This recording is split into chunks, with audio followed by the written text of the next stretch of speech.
whole society. Thanks very much, ladies and gentlemen. Thank you very much. I'll be voting Labour, but as a Social Democrat. Go on about that. I'm next. Can I borrow your letter? Becco. Can I borrow your letter? Yeah, sure. Content over everything! So, my name is Kyle. I'm a friend of Heiko's. I'm not a Marxist, but I'm a socialist, and I believe that Jeremy Corbyn is a much better alternative than Theresa May. Well, I agree. What Heiko said was wrong about irreversibility. All the changes that Corbyn could bring in might be reversed by the government after him. Look what's happening with the NHS right now since David Cameron brought in the Health and Social Care Act of 2012. That abolished the right for free universal health care in this country. The media didn't dissect that policy at all. The BBC said it was a policy to increase the power of GPs. Now, I don't have any faith that, the far right want to defend the healthcare service, and Jeremy Corbyn is right to strengthen that policy. But we have to, as a people, make sure that that's going to happen. We can't just trust the politicians. We can't just trust Jeremy Corbyn. It has to be the people. You all have the power. You all give the power to Jeremy Corbyn. That's how it works. It comes from the grassroots. It comes from the people. That's the source of power. So we could also have a country where Britain is not a leading terrorist state. Right now, the United Kingdom government is complicit in some of the worst genocide in the world.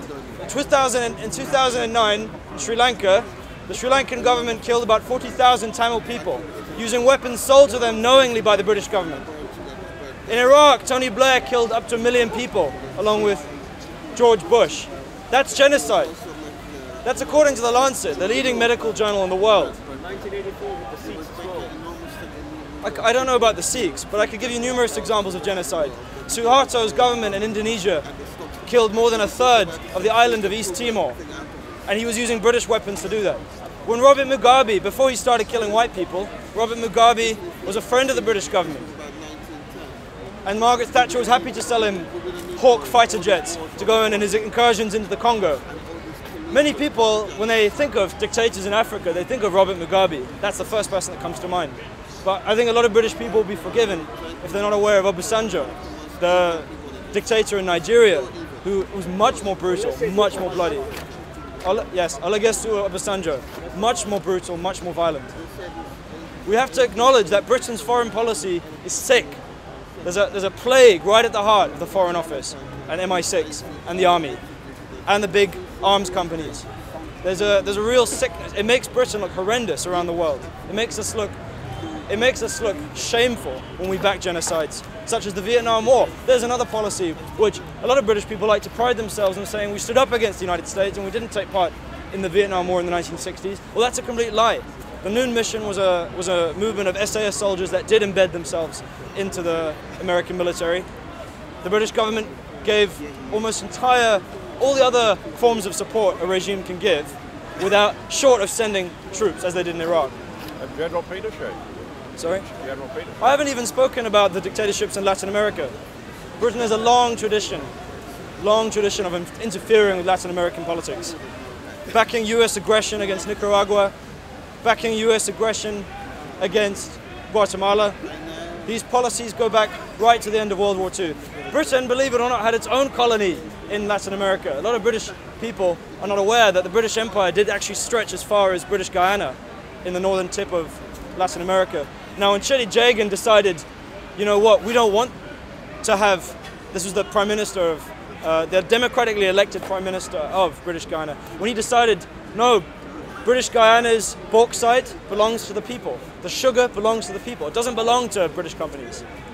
There was actually a suspension of the Constitution, and Britain sent multiple warships to go in and oust that government. That was in the 1950s. You're all systematically not allowed to know this history. The mainstream media doesn't discuss it. It's completely marginalized. That's why people like Heiko are not allowed onto the BBC, not allowed to discuss their views. These kind of views are marginalized by the mainstream media. Now, I'd like to discuss a book. I'm glad Heiko is letting me use his ladder, because there's a fantastic book that's come out. If you're interested in the mainstream media and how it operates, why they're trying to kill Jeremy Corbyn, would kill his personality. I'd read this fantastic book that just came out yesterday called Propaganda Blitz, How the Corporate Media Distort Reality. And it's by David Edwards and David Cromwell, a two-man team who run a website called Media Lens. And in it they talk about the anti-Semitism smears against Jeremy Corbyn. There was a Labour Party MP who had a picture. She was making a joke about how Israel should move to the United States, and she had a little picture of Israel inside the United States. Now, you had suddenly all these journalists in The Guardian horrified this so-called anti-Semitism, you know? Now, if you think about it for a second, that doesn't make any sense whatsoever. If you were from the United States, as someone like the American Jewish historian Norman Finkelstein, who I encourage you to read, if you were from there, that's a very common joke made among Americans. You know, there's a joke, well, even if we did make Israel the 51st state, they would still only have 2 senators, so they'd be unhappy. You know, this is a commonplace joke in the United States. There's nothing anti-Semitic about it. It's more a criticism of the United States than it is of Israel, and definitely not of Jewish people as an ethnic group. So to try and smear and slander Jeremy Corbyn's supporters like this by saying he's an anti-Semite, I think is disgusting. It's actually an insult to people who actually did die in the Holocaust, to compare him to some kind of Holocaust denier, anti-Semite. And you've also got, and I mean, you have to think for a second, when our recent governments in the last few decades are responsible for genocide, start going around and criticizing Jeremy Corbyn as a height of hypocrisy. And it's not only Tony Blair in Afghanistan killing more than 220,000 people in Afghanistan, up to a million people, or more than 1 million people in Iraq, and millions more Iraqis wounded or becoming refugees. It's not even just Tony Blair. You've got to think of David Cameron as well, collaborating with Hillary Clinton and Barack Obama in the destruction of Libya. We've got to think of recent incursions by the United States under Barack Obama into Syria. Many people think we didn't have boots on the ground in Syria. Well, we did. Operation Timber Sycamore was a plan to sell weapons to the Syrian opposition. As early as 2010 they were planning this. If you believe an author such as Philip Giraldi, who was an ex-CIA intelligence official. You have to go to the people in power and see what they're actually saying to each other. You start to see what the real foreign policy is. A lot of those weapons given to the rebels under Operation Timber Sycamore actually ended up in the hands of ISIS. That was one of the byproducts, was it spread thousands of rifles and parts for machine guns all over the Middle East. This is the policy of the leading terrorist states in the world, United Kingdom, United States, the leading terrorist states. We talk about ethnic genocide again in the case of Israel, which I think is an incremental, slow ethnic genocide against the Palestinian people. Theresa May recently said in a speech about Israel, she was happy that, you know, Britain had a part to play in the founding of that nation, right? Hold on a second, I'll take questions at the end if you don't mind. I'm not going to speak for too long, I'll speak for about 5 more minutes. You can wait 5 minutes. You can wait 5 minutes. My audience would like you to wait 5 minutes. If you don't mind. So she said she was proud that Britain took part in the founding of Israel. Well, I'd like to point out some history there for a second. One of the factors that led up to the Nakba, the ethnic cleansing of people in 1948, of Palestinians, where half their villages were destroyed or captured, and hundreds of thousands of them were kicked out of the country. One of the factors in that was Britain's leaving Palestine in the hands of the sort of Zionist forces at the time. That was that's part of the history. They did on purpose. They left it to them. Lord, well, listen. Sorry? And the land was partitioned.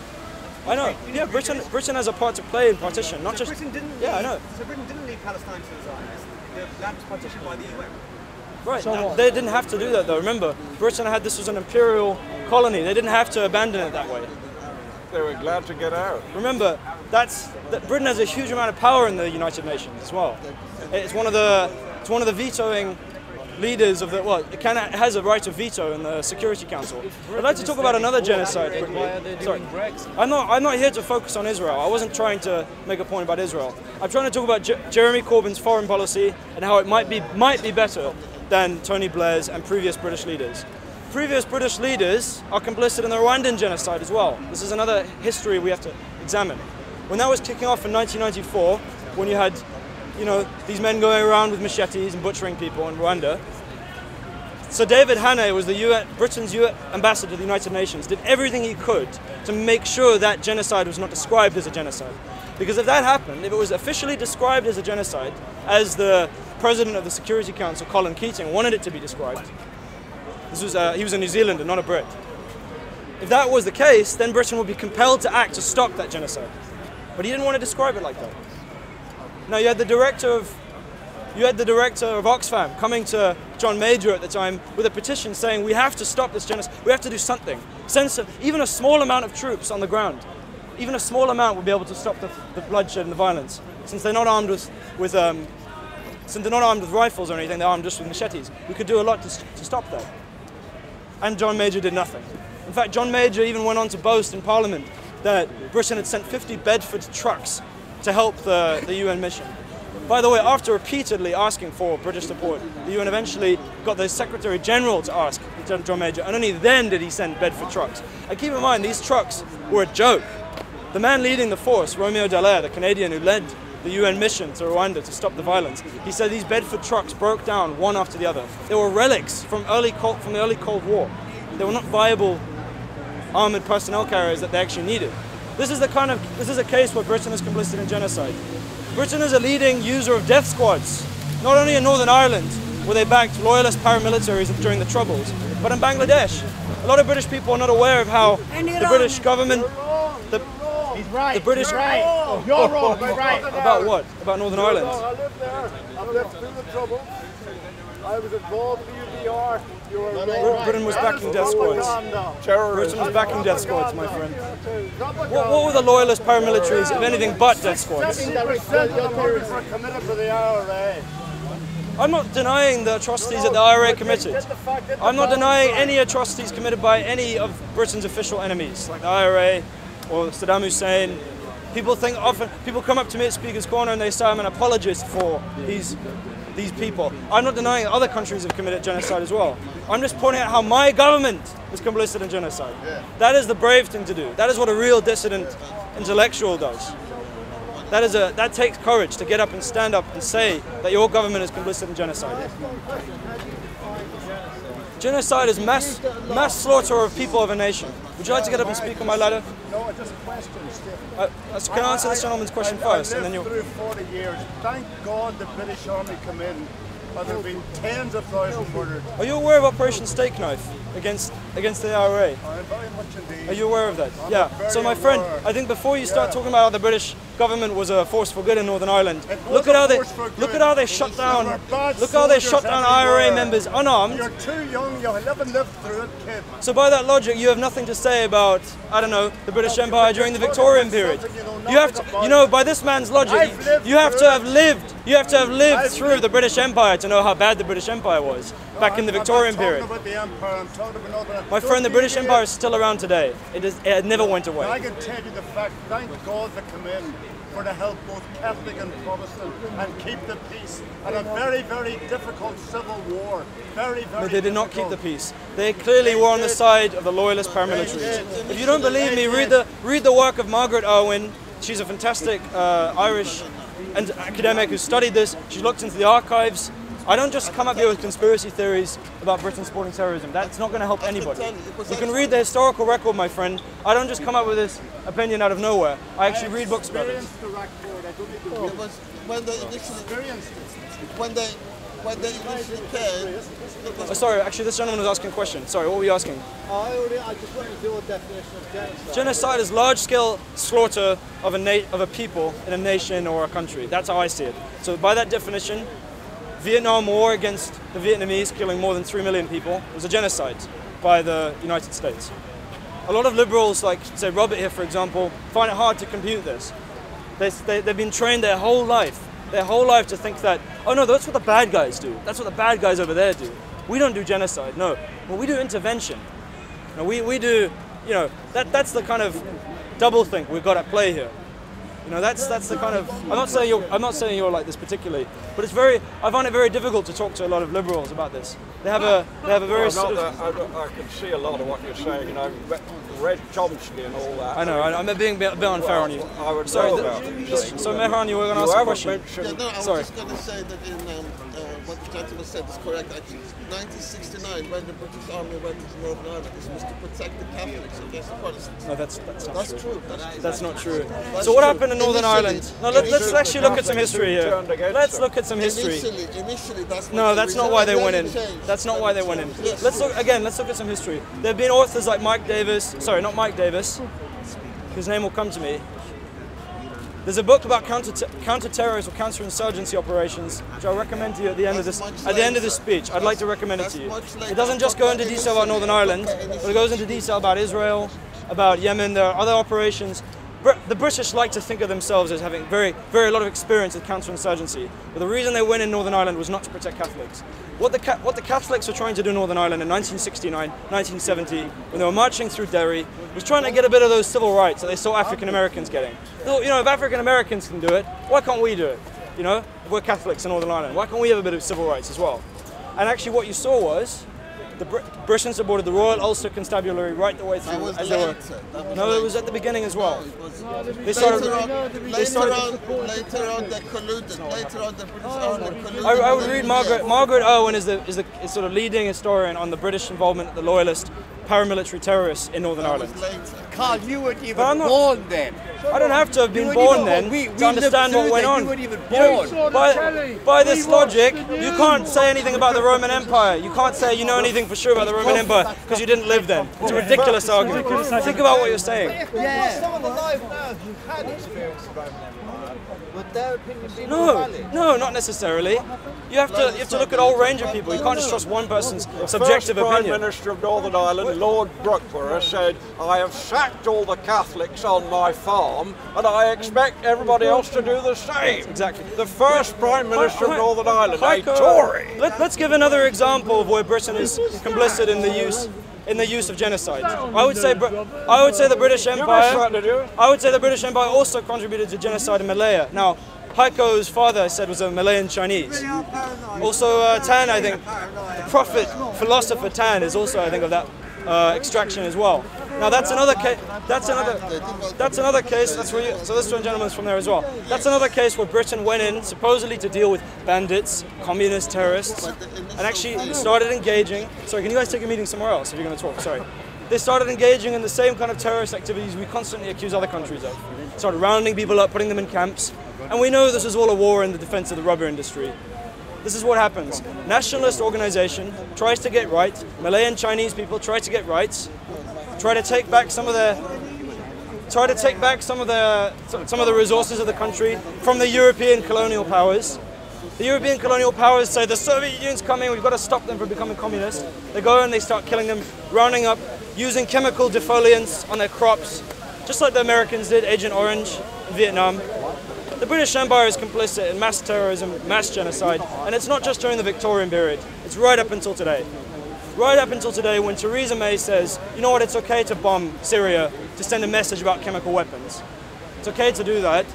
You know, we have a right to protect the people of that country. I mean, what an insult after the British government has killed more than 1 million people in Iraq, more than 200,000 people in Afghanistan, destroyed Libya, 500,000 babies. contributing to the massacre of Yemeni people by the Saudi Arabian government by selling them weapons.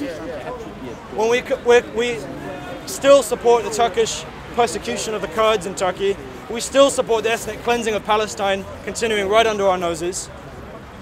We still support all these vile policies. We can't go and say we're protecting the Syrian people from chemical weapons. That's a lie and an insult. That's a lie. All right, especially when there's no evidence that he even has them, right?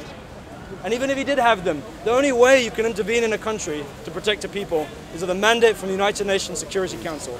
This is international law. The man says here, oh come on, this is the common refrain of colonial leaders. Oh come on, those laws, they're useful. If we want to look good, we can say to the cameras of our own people, we obey international law, we protect populations around the world. No, that's just for the cameras though. The reality is very different. If a colonial power such as Russia allows us to No, that's not what I said. That's not what I said. The man just said here, you can only. So he said to me, so you're saying, Cathy Newman style, so you're saying you can only intervene in a country if Russia lets you, if the colonial power Russia lets you. That's not what I said. That's not what I said. What I said was there are only 2 cases where it's acceptable to intervene in another country's affairs, to invade that country, or to even, interfere with their politics, as Britain has been doing in Syria since 2010. There's only 2 cases: in self-defense, or with a mandate from the United Nations Security Council. So by that logic, Theresa May is breaking international law. The bombing of Syria, the recent bombing of Syria was illegal.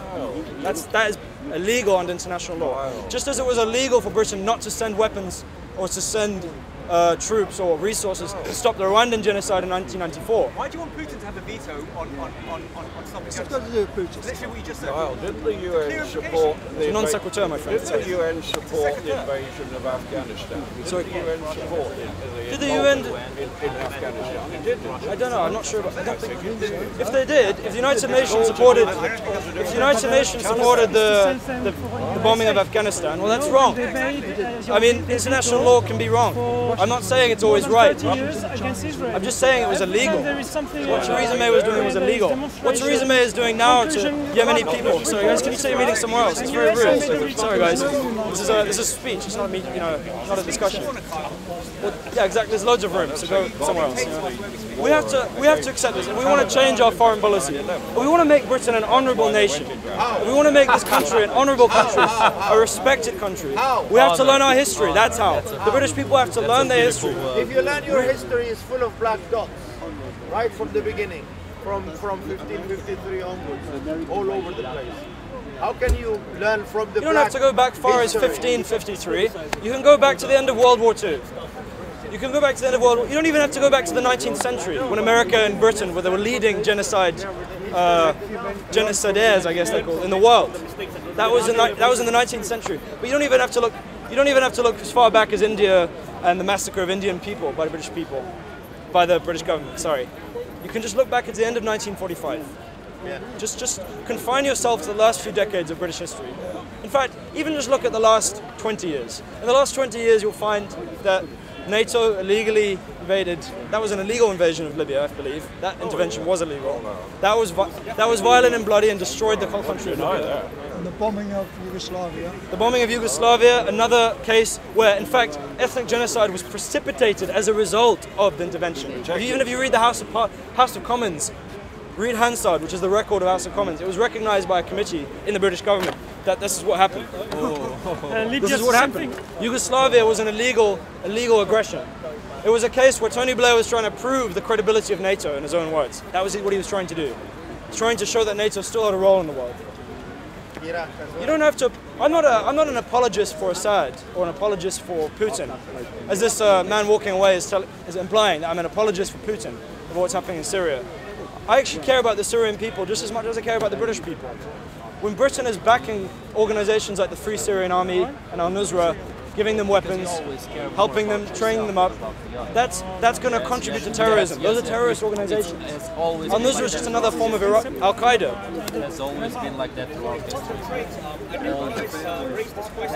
Sorry, I can't hear this question. Sorry, this is not a discussion club. Do you mind? What are you saying? That's true, yeah. That's true.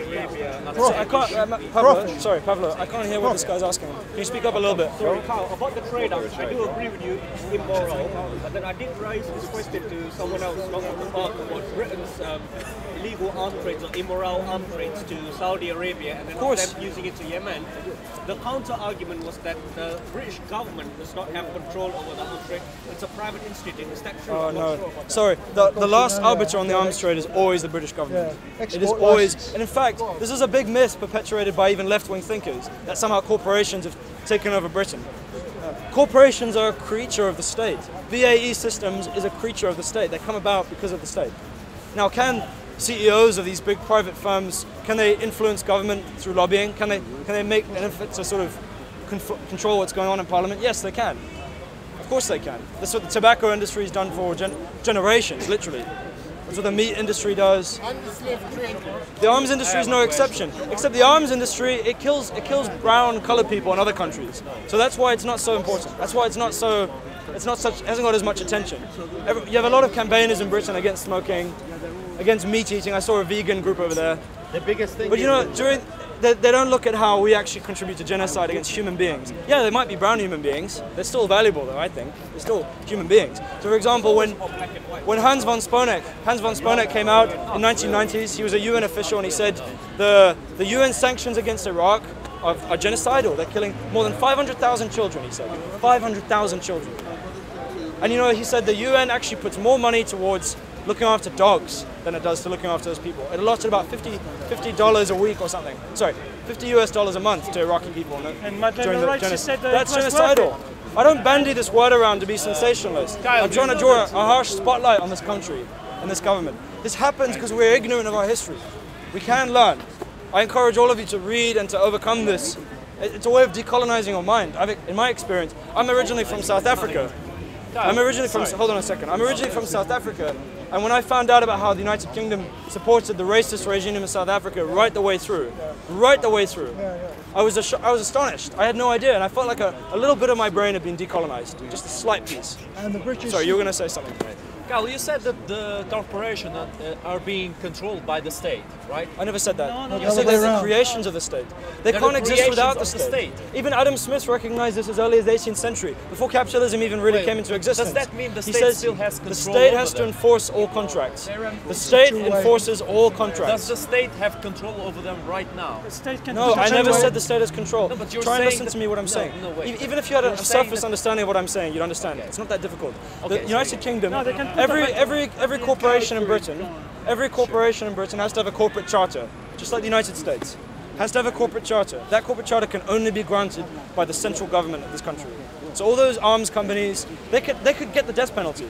Corporations are legally recognized as people, and they could be getting, if they keep selling weapons to warmongering racist countries like Saudi Arabia or Israel, if they continue to do that, you know, they can get, I think they should get the death penalty. These BAE systems. Okay, so does anybody here know that London has actually two mayors?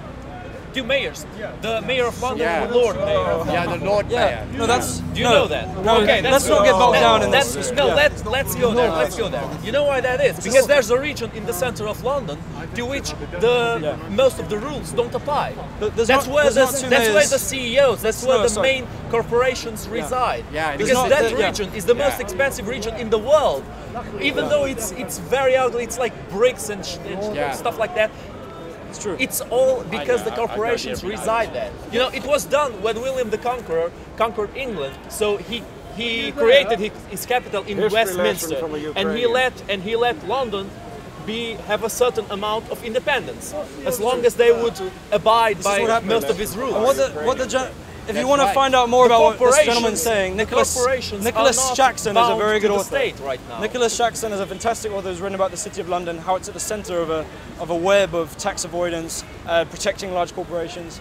According to my friend Janosch, there's something called there's an official title for someone in the House of Parliament or House of Commons, who has the role of, every time he sees the City of London, its interest being threatened, he has the right of interfering and stopping that law being. That's why the City of London is so protected.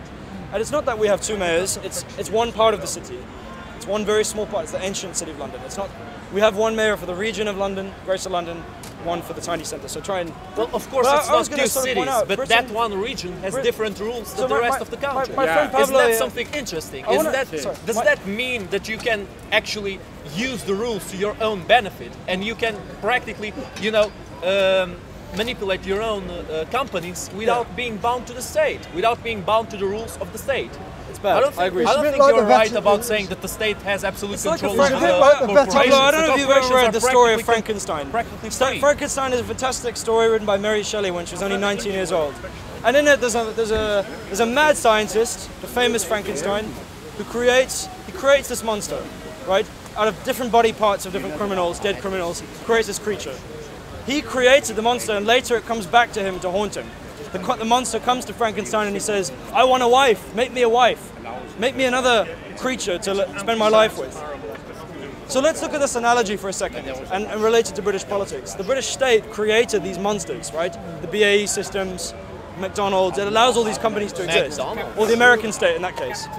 It allows the state creates these creatures, and then they come back to haunt us. They come back to bite us. This is how the process works. It's not that difficult to understand if you think about it for a second.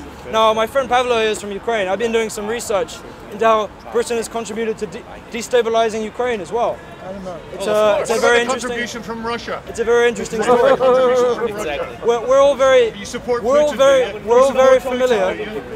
familiar with Russia's illegal annexation of the Crimea. We're all very familiar with that. No, it's not. But less of us, fewer of us are aware of how Britain is complicit. If you do, look, sir, Excuse me, gentlemen, order. Very few people in Britain are aware of how the British government has helped to train up the Ukrainian military when it was oppressing its own people. So when the Yanukovych, Yanukovych was Yushchenko was before Yanukovych. Well, when Yanukovych came, whatever president, by Russia, whatever Ukrainian president it was, there was the Euro protest in the center of Kiev. There were a lot of middle class Kiev residents got together and they said, you know what, we want Ukraine to be part of the EU. We want it to become Eurofied, Europeanized. We're sick of Russia and having, even though a deal with Russia might have been more lucrative financially, they wanted to be linked more to Europe. Do you know how the regime responded to these hundreds of protesters coming out? They clamped down on them brutally, violently. They beat up hundreds of them. This is what happened in Ukraine as recently as early 2010s. You had this regime, and now this was a government that Britain was backing. Would you like to hear from a Ukrainian on that same subject? This is a government that Britain was backing, selling them weapons, training up their brutal police force. Ukraine is still not a nice country to live in, and it's partly thanks to destabilization created by the British government. Listen, I'm not arguing about the EU and the UK destabilizing Ukraine, but they're not the main perpetrator. I never said they were. I never said they were. You're saying that. You're saying that they were training the police force. That's a straw man. I never said they were the. I never said they were the. You said that they were training. Listen to me, man. You can say that they were training the police forces with Yanukovych. Even if the United, that's what you said. That's what you said. Even if the United Kingdom was responsible for 2% of the violence and the beatings and the civil unrest in Ukraine, even if it was responsible, even if the United Kingdom's government was responsible for only 2% of that violence, that would be the violence I am primarily responsible for. As a person living in Britain, this is what you have to do. If you want to be a good citizen, first and foremost, you should take responsibility for what your government's doing in the world, because the EU doesn't. Not what other countries are doing. We can't control what Russia's doing in the United Kingdom. What we can do as British people is control our own government, first and foremost. That's much easier. And we can start by looking at the propaganda system. So for example, Putin during the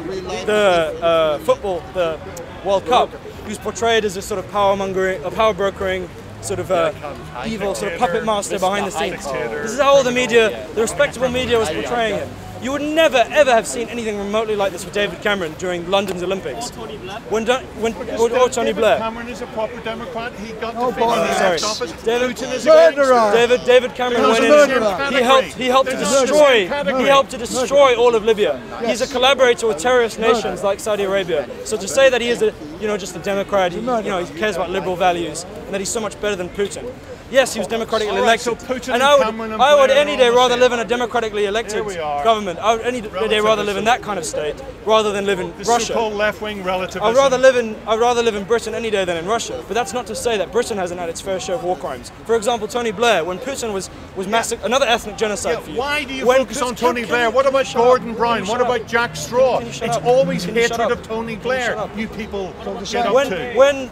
When Putin was engaging in vile ethnic genocide against Chechens in the turn of the century, when he was getting his men to tie up Chechen women to their trucks and rape them in front of their husbands, when the husbands would come out in protest, they would tie up the husbands and rape them as well. This was under Putin's command. Now, when all of this was going on, when he was leveling Grozny to the ground, Tony Blair, what was he doing? He went with his wife and Putin to an opera. That's how he spent his time visiting why Moscow. was that? You've got to look at the context. You would the never have seen this with was, Saddam Hussein. This was directly around the time of 9/11, when Islamic terrorism, for a very straightforward reason, was seen as the main enemy, and Putin was anti-Islamist was a at the chance time. for all, that was a mistake, but that was the context. Terrorist regimes. Only you, in hindsight, know the perfect answer to everything. All the terrorist regimes in the world, all the countries that perpetuate, you're the expert on what all the countries that perpetuate ethnic genocide against their people, like Russia against the Chechens, like Israel against the Palestinians, like Turkey against the Kurds. All those countries, after 9/11, they had a clean slate. They could now proclaim themselves allies of the United States and Britain in the war against terror. In other words, TWAT, TW80. What was your alternative? Yes, a lot of mistakes were made, but if you what was your want to stop alternative? terrorism, stop participating in it. Karl Marx. If you care about stopping terrorism, if you care about stopping terrorism, you should stop participating in it. If you care about stopping Islamic terrorism, you should stop participating in Islamic terrorism. I have with me today another book, which I recommend wholeheartedly. So you're saying that Islamic terrorism has Western roots? Is that what you're saying? Yes. Have you read anything by the Muslim Brotherhood? Have you read the chief political documents of the Muslim Brotherhood? There's a man called Mark Curtis, who I had the pleasure of working with. He's a fantastic author. Now, Mark Curtis went into the archives at Kew, the National Archives, and he spent years researching how Britain, throughout the last 100 years, has been collaborating with radical Islamic organizations. Not only in the partition of Israel and Palestine, but in the partition of India this sort and Pakistan. of godlike view of history. You have to admit, the first thing you have to admit is in the 1990s, if you look at the records, you'll see that Scotland Yard was well aware of terrorist organizations setting up in London. Scotland Yard was well aware of something called the Advice and Reformation Committee, which was a front for Al-Qaeda, organized by Osama bin Laden. This was in the 1990s. He allowed a version of this, I think it was the Libyan Islamic, it was a Libyan terrorist organization to set up in London. The Scotland Yard allowed this to happen under the pretext that it would stop terrorism on the British streets. Can you, sorry, excuse me, James, yeah, so talk over there. Take me over there. Can you take your man over there, Robert? Sorry, I don't appreciate meetings with the meeting. He's not taking me. If you have a question, address me. You're in my meeting. Address me. What would you like to ask, James? What would you like to ask? No, don't talk. Do you have any questions? You just have a need to dominate people. Yes. In ineffable how can I dominate people when I'm down here? Calling the black. Anybody who wants to speak in this corner, beware of this man. This man will disrupt ideology. That's all you're looking for. If you want to organize a meeting and speak this corner, don't be put off by this man. Follower of pure ideology from the 1970s, Karl Marx. Many people come to this corner and they're put off by this kind of disruption. He doesn't have the balls to stand there. He has once. You don't need balls, sir. I'm standing here and I have, oh yes, I do have my balls. This is man very good. I'm very good. Too much thank you for you. I got the seal of approval from the man in the fedora. Thank you. Tips fedora. Yeah. Sir, why are you standing so close to his penis? This is a very serious matter. I mean, like, radical Islam is not a joke, and if Britain is supporting radical Islam by, backing the Saudi Arabian government, backing Pakistan. Yes. If this is going on, we have to sort of take a step and say, well, what are we doing in Britain to contribute to terrorism? What's the alternative? What would you say? Like I said, the alternative. Close down all relations with Saudi Arabia. No, that's not what I said. The alternative to terrorism, to supporting terrorism, is to stop supporting terrorism. It's very simple. All of you here today, first and foremost, all of you today, the alternative is to educate yourselves. Just to take a bit of time, 15 minutes a day, doesn't have to be much, and to read authors like Mark Curtis. You don't even have to buy his book. I would even say, if you don't have that much money, just go online and read his articles. Most of the chapters in this book, you can get them for free on his website at markcurtis.com. I would recommend any author who challenges the British state and uses history to do so. Doesn't just come out with baseless opinions. How do you know that everything Well, for example, if you want to find out seriously what powerful people are saying, if you want to find out what powerful people are saying, go to the National Archives. Look at what foreign policy officials in Whitehall have said. When Britain was engaged in a dirty war against Yemen, there were numerous records you can now read about this. Harold Wilson, what about the Russian influence in Yemen? This is whataboutism. What this man is doing would be very familiar to the Soviets. During the Soviet Empire, when the Soviet Empire was at its height, every time someone tried to criticize Russia, you would have a Soviet apologist come and say, oh, well, they're hanging Negroes in Alabama. You are Vestantic. You're a Soviet apologist. Say, what about You are Vestantic. This is what this man is doing You right are here. good man. Sorry? Two-quote fallacy. I just think someone as intelligent as James, a part of the liberal educated elite. Oh, come on, Sorry, this shows you how powerful propaganda is. When someone is intelligent, as educated as a liberal bourgeois like this man right here, can still be a victim of propaganda. It shows you how powerful it is. It shows you how it's like the air we breathe. We all have to question Everybody our can sources. be a So I'm asking you, have you questioned the source? Everybody is. Have I questioned it? Listen, you don't have to. You can Yes, question it does. Why do you Yes, come down it here does. every week? You haven't even finished Oh, the yes, book and you're it telling does. us it's... I have finished it. I've read it multiple times. It's fantastic. multiple times. It's fantastic. When you read, for example, about Mossadegh in Iran, this is one of my favorites, one of the most interesting stories ever. In the 1950s, Iran decided they were going to kick out the British Empire and say, no, we want to keep our own oil. They said to BP and Exxon, we want to keep our own oil. Iranian oil belongs to the Iranian people, which is quite an understandable sentiment, surely. And what was going on? When The that Cold happened- War was going on, and who was supporting Russia? When that happened, the United States and the United Kingdom, quite often the United Kingdom's role in this is often downplayed. People like to talk about the CIA, but MI6 was involved in this as well. Launched a coup against Mossadegh and got rid of him. Right? This happened against the Qasem regime in Iraq. Cold War. Now, about the Cold War. And you supported Russia in the Cold War. Very often the pretext. Just nod your head that way. Very often the pretext was Russia's taking over. Very often Russia. No, hold on. This man said about the Cold War. Yeah, James was talking about the Cold War. Hold on. Very often Russia had nothing to do with it. So Russia was not supporting the Iranian government at the time. I believe. Listen, even the Foreign Office acknowledged as much. Even the Foreign Office acknowledged as much. The Foreign Office are often aware that Russia was not sending any weapons to those countries and still engaged in the coup. They realized, as an article of faith, so they could Russia say, didn't want to can you just let undermine me any finish, country. James, can you let me finish, please? I'll take questions at the end. I'm not going to speak for too long because my voice is giving out. 20 minutes. Not even 20 minutes. 10 minutes. What's the time now? It's about 4 to 5. It's 4 to 5 now. I don't even have 20 minutes. Very often the pretext was, oh, well, we have to defend ourselves from Russia. Well, in the case of Malaya, that was clearly not true. Russia was not supplying any weapons to the Malaysian Chinese communists at all. Even the Foreign Office acknowledged as much. Britain was well aware there was no link with Russia, between Malaya and Russia, or Iran and Russia. The Cold War they realized was a global that, but they realized it was a very useful pretext. It was a very useful pretext. We can drum up all this hysteria about Russia, and then we can go in and do anything we want. We can terrorize. Let's not call the Soviet Union Russia. Let's not make that confusion. Let's not get into Soviet Union semantics. Right?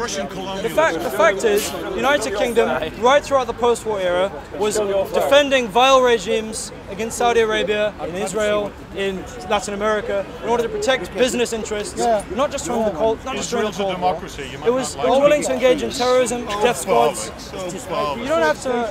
Hamas supporting Corbynista relativist. There's more land beyond Antarctica. There's more resources. If there's more resources, we don't need to. Speaking of Antarctica, nowadays we have probably the most dangerous threat to civilization. Aside from nuclear weapons, climate change might be the very end of civilization on this planet. And right now you've got BP and Shell, the huge, massive British companies, racing towards the precipice as far as they can.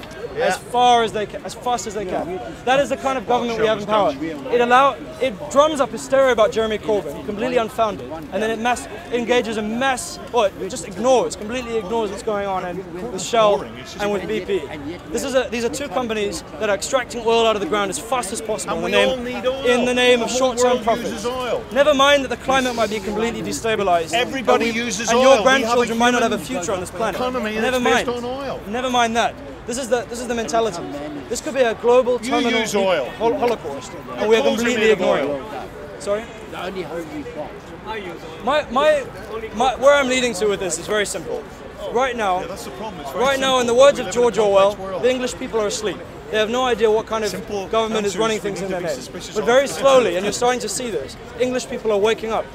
British people are waking up. English, what about the Scots, the Welsh and the Irish? Irish? People on these islands are waking up. What about the South Africans? They're slowly looking at their government and saying, you know what, maybe Theresa May doesn't have my best interests at heart. let alone the Palestinians or the Kurds or the Yemenis, right? Maybe she's actually primarily interested in supporting big business, as the British Empire did. When, you know, hold on. She is the leader of the Tory Tory Party. Try to say it from a serious audience member, sorry. The answer is, first of all, to decolonize your mind. I'm not going to tell you how to act. Listen, I'm not going to tell you how to do that. I don't know your life. I barely know you. It's the first time I've ever clapped eyes on you, my friend. But I would say go away and think about what you can do in your life. You know your community better than I do. You know your family better than I do. You know what kind of people you spend time around. Think about ways that you can change things. It's up to you. I'm a guy, I'm 22 years old. I'm on a ladder in Hyde Park. I'm a university dropout. You should not listen to me, all right? What I'm saying is not important. Good. The books I'm referring to are important, and you can read them. But you shouldn't just take what I'm saying at face value. Think about it for yourself. Go away and think about how you can act. Use your own initiative. You know, there's a whole host of opportunities. First of all, you have to start looking at whether a better source of media. So like Counterpunch, Media Lens, Information Clearinghouse, globalresearch.com. These are all much better sources of news than the kind of places that probably a lot of people rely on today in Britain. The Guardian, Independent, the so-called left liberal New Statesman. All these newspapers are rubbish. I would just say ignore them. They're not newspapers. Who do you read, Genius? I was just telling the gentleman if you actually listened. CNN. I'm not going to repeat it for your benefit. I'm sorry. He's a Putin man. There's plenty of Russian newspapers. Sorry? They all support Putin. Well, right now, I run a discussion group. I run a discussion group at Speaker's Corner. Before you can really take action, you have to educate people, and you have to have them educate you as well. So I run discussion groups, political meetings. If you're interested, you can. After I'm finished the speech, I'm going to get down in about 2 minutes. I can take your email, and I can email you with updates about my discussion groups. I live in London, so all the groups I run and work and organise are in London. There are other actions you can do. If you're feeling a bit brave, in 2019, outside the Excel Centre in southeast London, there's going to be an arms fair, right? Or inside the centre, there's going to be an arms fair. If you're feeling brave, you can join the campaign against arms trade and lie down in front of the road, strap yourself together with some activists, and blockade that from happening. That's a form of direct action that will bring to the attention of the people the kind of. Sorry? That's a campaign against arms trade. My advice to you, ladies and gentlemen, just pick a cause and stick to it. Just pick a cause and stick to it. And if the cause you believe in doesn't have a group, start your own group. That's what I would say. So if you want to save the NHS, join a group that saves the NHS. If you want to study the works of Karl Marx and share his ideas, or Adam Smith, doesn't matter, classical Enlightenment thinkers, start a study group and meet together with your friends in your neighborhood. Yes, There are audience members among me today who are part of a group that I do this today. I help to organize. This is how it starts, education. Raise the consciousness of the people. And then once they're familiar with what's going on, then they can act. Then you can have non-violent actions, demonstrations. That's how anything changes, any positive development. You don't just trust your elites, your leaders. You have to take it into your own hands. Take the future into your own hands. Sorry, I can't offer you more than slogans, but there you go. Very well. Cheers. Thank you very much. I'm going to get down now. Thank you so much for listening to me rant and rave. Thank you. I really appreciate it. It's been really great taking all your questions. Hope you guys have a marvellous day. Thank you so much. Bye now. You reminded me of something when you spoke about South Africa. Would it be Come take over everything from your humanity. Come, man, say it straight. Man, don't listen to BBC. Man, don't listen to ITV. But listen. We're trying to find solutions for black people, right? And we think technology might be that might be the tick. See, bro, the fact you said that shows you know what you're talking about. So you're really advanced. The fact you said that. We're going to get out of this mess we're in, yeah? This 400, 500-year-old mess by dancing our way out of it, acting our way out of it, playing sports about it. It's not going to happen. Well, we in advance, bro. So what should I know? What do you know? What do you want to be known? Too radical. Too radical. Call me that. Too radical. Too radical.